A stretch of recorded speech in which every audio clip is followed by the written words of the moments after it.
नमस्कार. चला तर मी कल्पना माझ्या यूट्यूब चॅनल तुम्हा सर्वांचं मनापासून खूप खूप स्वागत आहे. तर ह्या ठिकाणी आपण साबुदाणा घेतलेला आहे आणि साबुदाणा जो आहे तो आपल्याला सुरुवातीला बाउलमध्ये टाकायचे आणि स्वच्छ एक वेळेस मी ह्या ठिकाणी साबुदाणा जो आहे तो धुवून घेणार आहे आणि धुवून घेतल्यानंतर आपण हे जे पाणी आहे ते बाहेर काढलेलं आहे आणि दुसरं पाणी आपण टाकून साबुदाणा जो आहे तो भिजत ठेवला आहे. फक्त अर्धा इंच इतकं पाणी आपण वरती ठेवलेलं आहे आणि 1 तासापूर्वी आपण हे भिजत ठेवलेलं होतं आणि 1 तासानंतर पाहू शकता या ठिकाणी छान फुललेला आहे. रात्रभरासाठी ठेवला तरीसुद्धा चालतो, पण ह्या ठिकाणी आपण अगदी 1 तासामध्ये हा साबुदाणा भिजवून घेतलेला आहे. आता साबुदाणा जो आहे ते एका मोठ्या बाउलमध्ये आपण हे काढून घेतलेला आहे. ह्या ठिकाणी मी ह्या ठिकाणी बटाटे जे आहेत ते उकळून घेतलेले आहेत आणि ते आपल्याला खिसून घ्यायचे किंवा मॅश करून घेतलं तरीसुद्धा चालते, पण गोट्या राहणार नाही त्यासाठी आपण ह्या ठिकाणी लहान खिसणीने खिसून घेतलेलं आहे. नवरात्रामध्ये आपण वेगवेगळे साबुदाण्याचे पदार्थ बनवून खातो, कारण 9 दिवस उपवास असतो, त्यामुळे एकच पदार्थ आपल्याला खायला कंटाळा येतो. त्यामुळे रोज आपल्याला वेगवेगळे खायला पण आवडतात आणि बनवायला सुद्धा आवडतात. तर एक बटाटा आपण अगोदर खिसलेला आहे, दुसरा बटाटा आपण खिसण्यासाठी घेतलेला आहे. ती छान उकडलेला असल्यामुळे वेळ लागला नाही. खूप लवकर हा उकडलेला असल्यामुळं खिसला गेलेला आहे. तर ह्या ठिकाणी अशा पद्धतीनं सर्व बटाटा जो आहे तो मी खिसून घेतला. 1 वाटी आपण साबुदाणा अंदाज घातलेला होता आणि त्यासाठी आपण 2 बटाटे लहान आकारातले घेतलेले आहेत. कमी जास्त झालं तरी काही फरक पडत नाही. आता ह्या ठिकाणी 1 चमचा आपण जिरे टाकलेले आहेत. उपवासाच्या ह्या ठिकाणी आपण लाल तिखट घेतलेलं आहे. हिरवी मिरची ठेचून टाकलं तरीसुद्धा चालते. शेंदूर टाकलेला आहे. लाल तिखट, मीठ आपल्या चवीनुसार कमी जास्त टाकायचे. जर कोथिंबीर तुम्ही खात असाल तरच टाका, नाही टाकलं तरीसुद्धा चालते. भाजलेल्या शेंगदाण्याचा आपण ह्या ठिकाणी 1.5 चमचा इतका आपण शेंगदाण्याचं कूट टाकलेलं आहे आणि जास्त आपण ह्या ठिकाणी पीठ कुठलंच मिक्स न करता आपण ह्या ठिकाणी बनवणार आहोत. आता व्यवस्थित आपल्याला हे साबुदाणा आणि बटाटा जो आहे तो चांगला मिक्स करून घ्यायचा आहे, व्यवस्थित मळून घ्यायचं आहे. अगदी कमी प्रमाण आपण ह्या ठिकाणी पिठाचे कुठलेच प्रमाण वापरले, फक्त कमी साहित्यामध्ये बटाटा आणि साबुदाण्यापासूनच आपण आज पदार्थ बनवणार आहोत. आता छान मिक्स झालेला आहे, गोळासुद्धा तयार झालेला आहे चांगला. ह्या ठिकाणी आपला साबुदाणा चांगला मळून झालेला आहे आता. चला तर ह्यापासून आपल्याला 2 पदार्थ बनवायचे आहे, जे की झटपट बनवता येणारे आहेत आणि कमी तेलामध्ये बनवलेले आहेत. तर ह्यामधलाच एक गोळा आता आपण घेणार आहोत. जसं की नेहमी आपण वडे बनवतो त्या पद्धतीनं सुरुवातीला आपल्याला वडे बनवून घ्यायचे. लहान मोठ्या आकारात कुठल्याही आकारात बनवून घ्या. असं थोडंसं प्रेस करून आपण आता हे वडे सर्व जे वडे आहेत ते मी आता असंच बनवून घेणार आहे. तुम्ही वडे कसं बनवता ते सुद्धा कमेंट करून सांगा किंवा चॅनलवरती नवीन असल्यास प्लीज चॅनल लाईक करा, शेअर करा, सबस्क्राईब करा किंवा मी नवीन व्हिडिओ जेव्हा बनवेल सर्वप्रथम तुम्हाला पाहायला भेटतील किंवा तुम्ही हा व्हिडिओ कुठल्या राज्यातून पाहत आहात किंवा कुठल्या भागातून पाहतात ते सुद्धा नक्की कमेंट करून सांगा. आता वडे तर ह्या ठिकाणी चांगले आपले बनवून झालेले आहेत. एकाच आकारामध्ये आपण सर्व वडे जे आहेत ते बनवून घेतलेले आहेत. चला तर आता तळून घेऊया. तळून घ्यायचं नाही, आपल्याला कमी तेलामध्ये आपल्याला फक्त शॅलो फ्राय करायचं आहे. आपण जास्त तेलामध्ये तळण्यापेक्षा रोज जर आपण तळलेले पदार्थ खाल्लो तर आपल्याला असा कंटाळा येतो. त्यामुळे आज आपल्याला कमी तेलामध्ये फक्त शॅलो फ्राय करून घ्यायचं आहे. तळल्यासारखीच टेस्ट येते, तुम्ही नक्की ट्राय करून पहा. एकाच साईडनं आपल्याला सुरुवातीला 1-2 मिनिटं आपल्याला असंच ठेवायचं आहे. कुरकुरीत होईपर्यंत वडा आपण हलवणार नाही. गॅस मीडियम ठेवलेला असल्यामुळं साबुदाणा जो आहे तो चांगला खालच्या साईडनं कुरकुरीत होतो. तळायची सुद्धा गरज नाही. अगदी छान जसं नेहमी आपण तळून वडे बनवतो त्या पद्धतीनंच हे सुद्धा वडे बनतील. तुम्ही नक्की ट्राय करून पहा.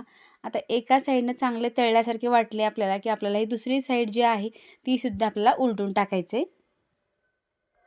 चला तर ह्या ठिकाणी दुसरी साईड आपण उलटून टाकणार आहोत. अगदी छान क्रिस्पी आपले एका साईडनं वडे झालेत.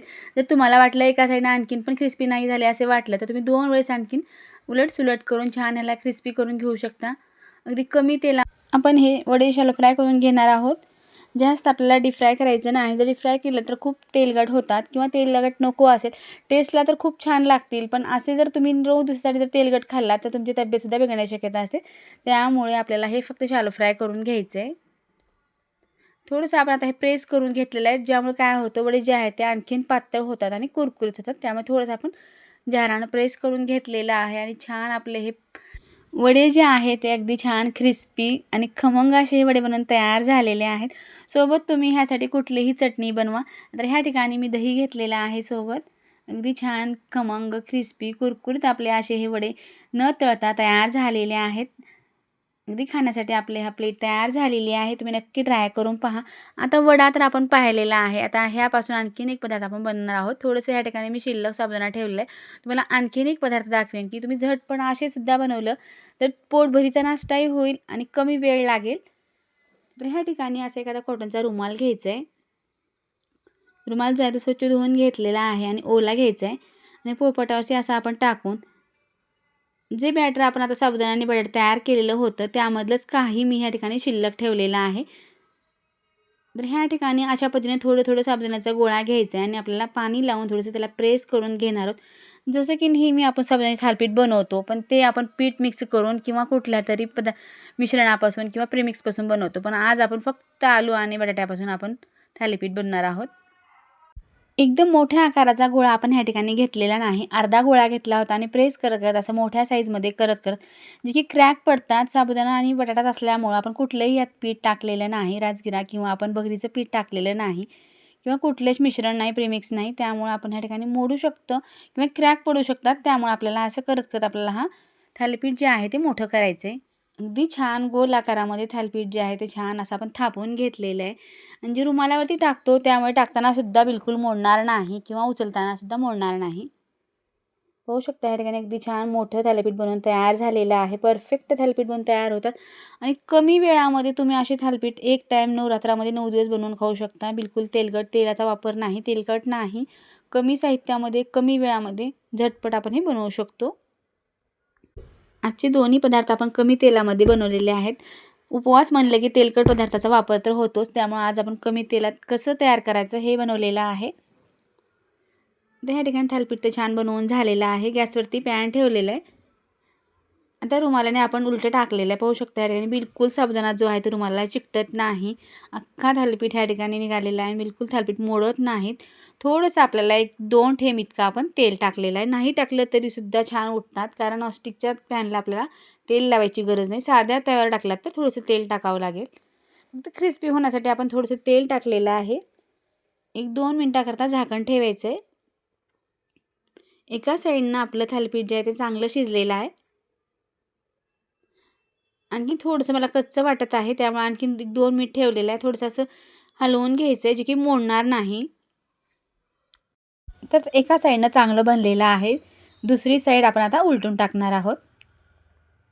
बघू शकता अगदी छान खमंग असा आपला हा भाजलेले थालीपीठ आहे.